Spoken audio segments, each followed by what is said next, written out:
All right, how y'all doing? Welcome to preparedness. So we're in the middle of our series on hunting. And no, you're not going to see any boom booms today. And for those of you that want to see that, I'm sorry. But like I've stated in the other videos, there's other things that need to happen before we go out in the woods, which is going to be happening here for too long. First video we did was safety. Second video we did was identifying game, seasons, habitat, things like that, so you have the best chance. Okay, now starting to get into a little bit more fun stuff here. Gear that you're going to need. If you are talking about an Shtf situation, it's whatever you got on you, okay? A 22 will kill a squirrel, will kill a turkey, will kill a deer. Shot placement, shot placement, shot placement. But it is not ideal, okay? Use the right tool for the job, right? Yeah, it's like you can use a crescent wrench to hammer in a little nail, but it's better just to get a hammer and do it, right? Okay. For small game, we'll go ahead and get into this. Small game, I'm referring to rabbit, squirrel, your smaller birds, your pheasants, your quail, your grouse. As far as your gear, you're going to need a shotgun, okay, because that's going to be your best odds for success, is getting that spray pattern out there. As far as clothing, pretty much what you got, okay? You can get all camoed up if you want to, nothing wrong with that. Me, when I'm squirrel hunting, pair of jeans, I do wear my boots, because you can put some distance down. And yeah, whatever, light jacket, long sleeve, insulated shirt, depending on your area, and that is for this time of year, okay? But as far as the small game species, you really don't need to worry about getting all camoed up. I mean, camo always helps. Do not get me wrong, okay? If you got it, yeah, wear it. Blah blah blah. Okay, so we got that. Now it's going to depend on weather. Are you hunting in winter? Yeah, you're going to have warm clothes on, right? Are you hunting in the middle of summer? You're going to need some light stuff on. That's common sense. So we don't really need to get into that too much. But as far as the clothing, what you got for the small game, shotgun. That way, because those animals are going to be on the move, especially when you're talking about the birds. Yeah, I guess dove can go into that. Waterfowl can fall under this.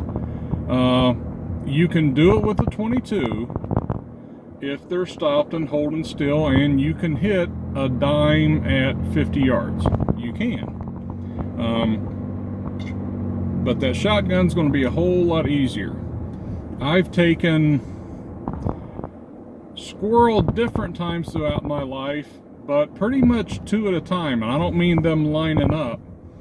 I mean, there's one playing on this limb and one playing on that limb, and I just do a boom boom real quick. The other one's shot before he even knows what's going on.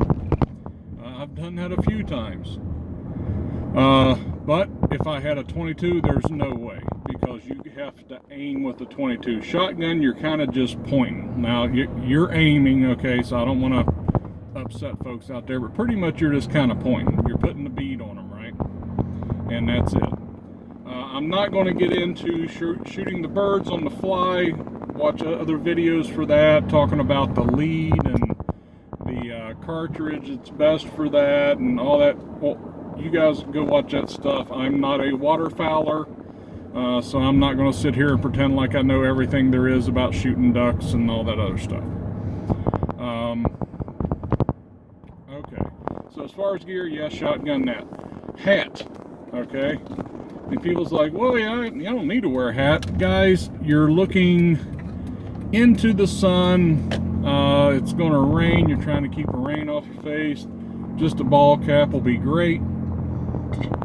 I can't tell you how many times I've had to adjust my hat to keep the sun out of my eyes to where I can see what's going on. Okay, so take a hat, the old boonie hat, you know, the one that's got the rim all the way around it. Excellent, especially when it's starting to get a little cooler. I don't mean cold.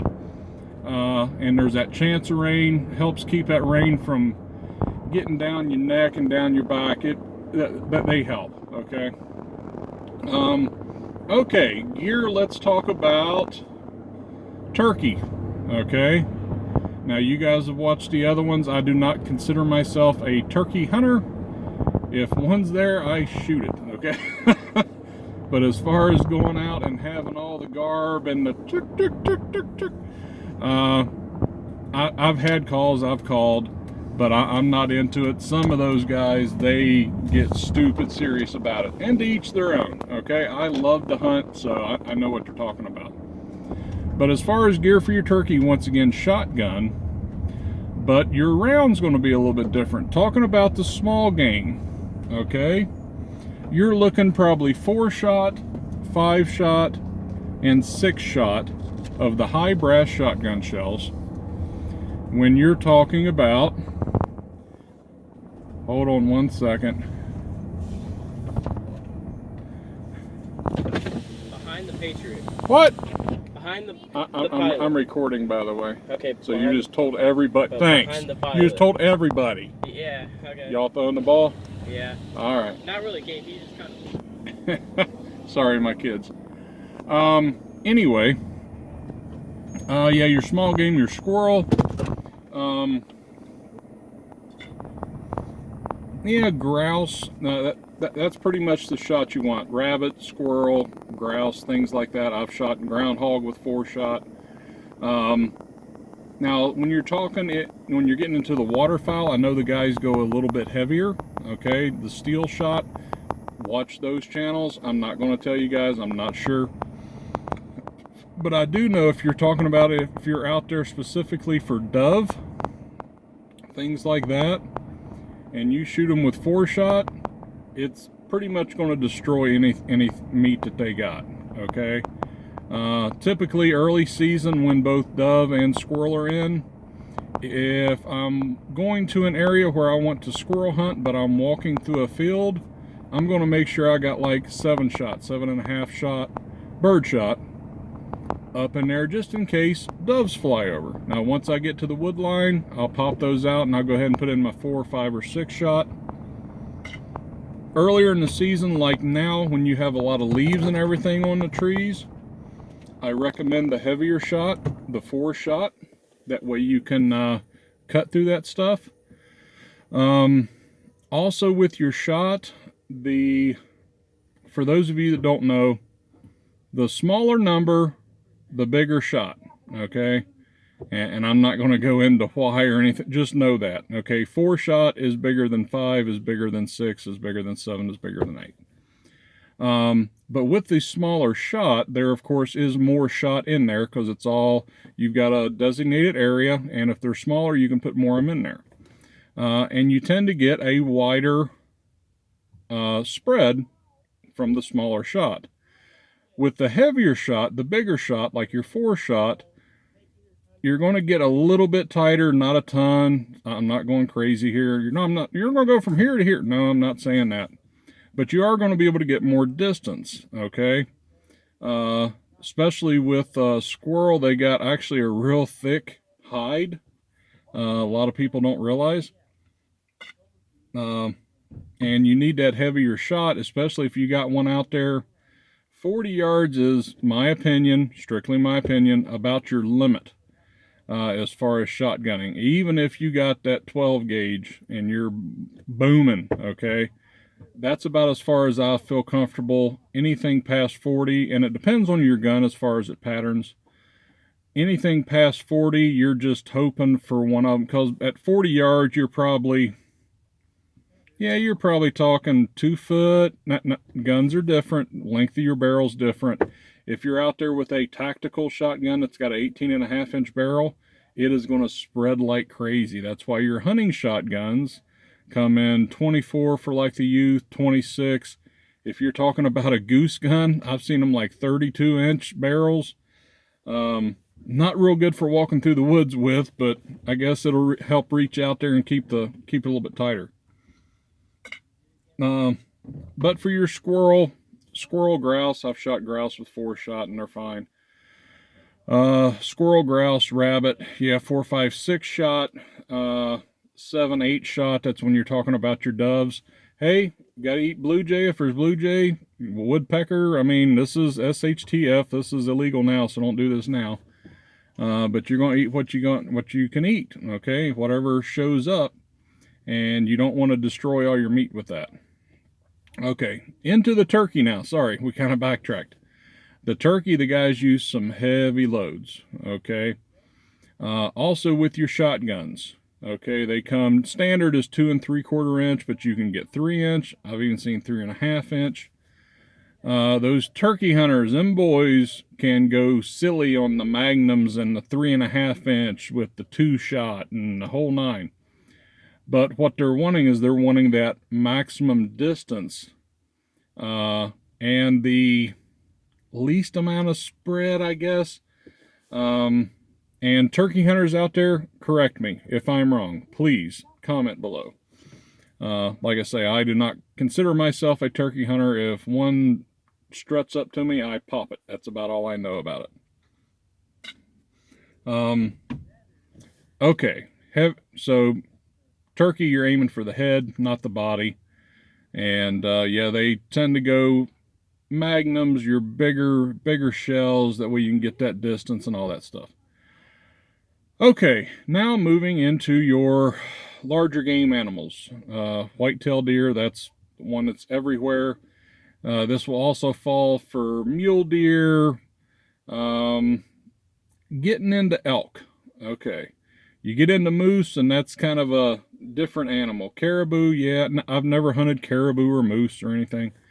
But as far as white-tailed deer, mule deer, antelope, you're going to want the high-powered rifle. Okay. There are states that require you to use shotgun, but the guys that deer hunt with shotgun, the ones that are serious about it, they have a rifled barrel and they're shooting a sabot, whatever you want to call it, with a brass-looking bullet. It's not just a hunk of lead. Now, you can still buy the rifled slugs. Okay, that is for smooth bore shotguns. Okay, do not put a rifled slug into a rifled barrel. I'm not going to tell you it's going to blow it up or mess anything up because I've never done it, so I'm not going to speak. I've just always known you don't want to put a rifled slug into a rifled gun. A rifled slug is for a smooth bore, okay? And a rifled slug out of a smooth bore, you're good probably 50 yards, okay? Because you don't even have iron sights. You just got your bead. And I'm sure that there's guys out there, I've shot them at 100 yards. Okay, great. Let us know about it. Now, your rifled barreled shotguns, yeah, those guys, the bullet technology has come so far just in the last 20 years, it's crazy. Muzzleloaders are reaching out there now 300 yards. Shotguns, the rifle barrels are reaching out there now. And they're able to get that 150 yards. And I'm sure there's guys out there that are like, I've taken them at 200. Awesome. Yeah, let us know about it.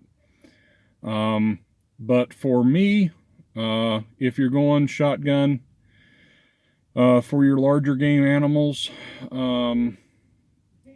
even out of the rifled with a scope, you're probably talking 100 to 150 yards, which that ought to be great in most parts of the country. Unless you're out in the plains and you're spotting antelope at 1,000 yards and you got to get close to them. you're going to have a tough time with that one. But anyway, my opinion is that high-powered rifle. Now, we've talked about compatibility amongst our gear here on other videos. So I understand guys that are saying, well, if I've got a shotgun for small game, I can just pick up some slugs, rifled slugs, for my smoothbore. And I'm not going to fight you on that, okay? You can kill deer with a rifled slug. Heck, you can kill them with buckshot. Ever hear of buckshot? There's a reason why it's called buckshot, okay?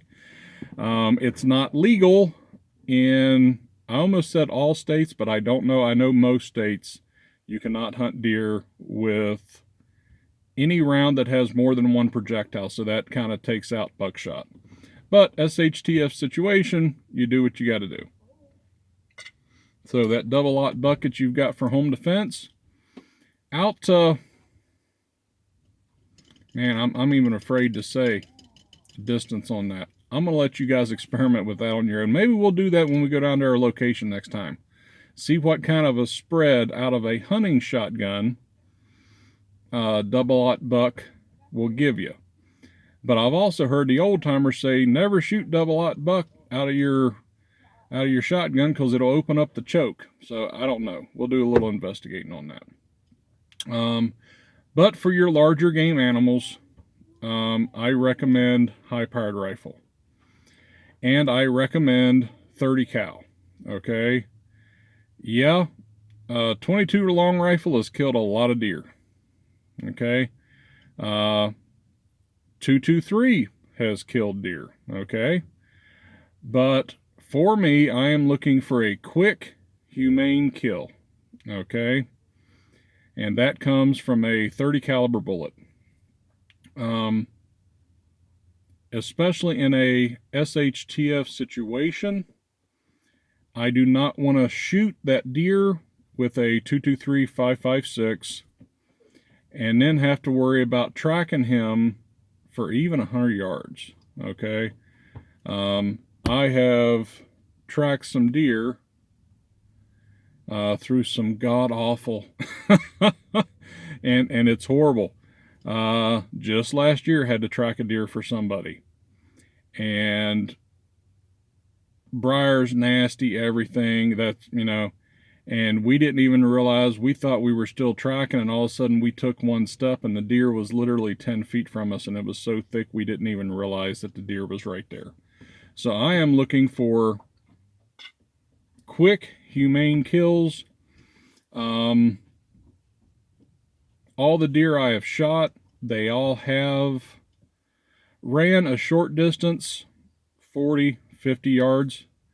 I have had 2 that have dropped right where I shot them. And it was actually in the same year. But I have had that twice out of all the deer I've shot. All the other ones, they've all ran a short distance, 50 yards, and typically, okay, I can see him laying right there. If you make a good shot. Okay. And that's where that 30 cal bullet or bigger. The 30-30, that, my opinion, is about the minimum for deer. But it does depend on barrel length, weight of the bullet, things like that. I almost lost a deer one year. I was shooting 125 grain bullets out of this 30-30, and it was through a pistol. But those 125 grain, yeah, at 100 yard, accurate. Fill up a quarter at 100 yards. But they just didn't have the penetrating power. That's where that heavier bullet, okay, and that speed comes in. That's another reason I'm really not a fan of the 223 5.56 is, yeah, I'm sure you guys have watched all the shooting into the ballistics gel and all that other good stuff. But the fact of the matter is, it just doesn't do the damage that a 30 cal does. Anyway, my opinion, 30-30 minimum. I know 243s have come a long way. They've taken a ton of deer, okay? So I'm not bad mouthing anybody else. This is just my opinion. If you guys don't have anything, you're looking to get something, this is what this is for. 30-30 at a minimum. 308, awesome round. Awesome round. That's why a lot of military snipers used it for years until the 300 Win Mag came out, and then a lot of them switched over to that. The 308 is just a good round, okay? The 7.62x51 NATO, they're not quite interchangeable. They're kind of like 223 5.56, and I'm not going to get into that now. But the 308, great little round. 30-06 is the gold standard that everybody kind of used in my neck of the woods forever. The 300 Win Mag. Now the 300 Win Mag, now you're getting up to where, yeah, those elk, a little bit bigger. Elk, caribou for sure. Not going to speak on moose, because moose, they're just a gigantic animal. But for most parts of the country where you have the medium to large animals, that 30 caliber rifle. I'm kind of in the middle of something here, son. Welcome for getting the groceries, Dad. Yep, this is real life. Thank you. Anyway, yeah, I think we've covered small game, yeah, your turkey, and your large game. For those of you that have never hunted, you're looking for something to get into it, the 12 gauge can do it, guys. Especially now, you can get like a Mossberg 500, okay? The boys have them. I've got them for my boys. But you can buy the kit or whatever it is, the set, whatever they call it, where it comes with the smooth bore and the rifled barrel. And you can get them on sale for like 350 bucks, brand new. Now that does not come with optics. But if you are looking, you know, trying to watch your money, you're new to preparedness, you're getting into it, that one gun will do it for you. The 12 gauge, great gun. So you've got your small game. You'll have to switch barrels if you're going after the bigger game, unless you are wanting to do the rifled slugs. And if you feel good with that, have at it. But just trying to give an overview here. So we'll wrap it up. We're starting to get a little long here. But any questions, concerns, comments, please always put them down in the comments down below. We'll try to get back at you. Until next time, thanks a lot, guys.